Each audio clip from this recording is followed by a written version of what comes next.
In this video, I will show you how to fade to black and white.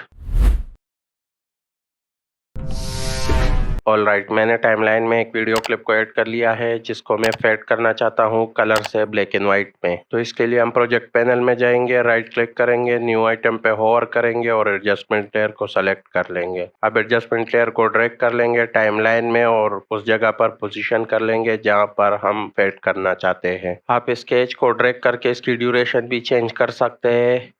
तो इसके लिए हम जाएंगे इफेक्ट्स पैनल में, सर्च बॉक्स में लुमेट्री कलर टाइप कर लेंगे और इसको ड्रैग कर लेंगे टाइमलाइन में एडजस्टमेंट क्लिप के अंदर।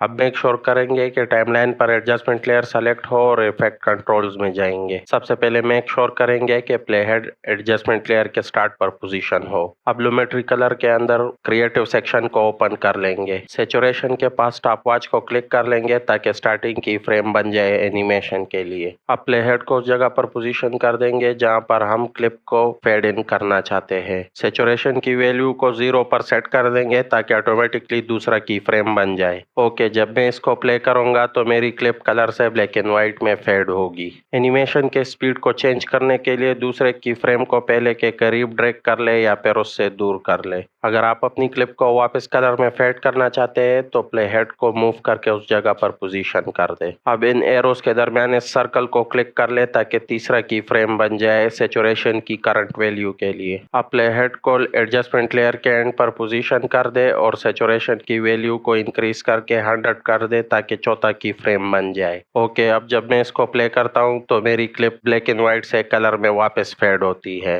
Alright, that's it for this tutorial. As always, thanks for watching. See you next time.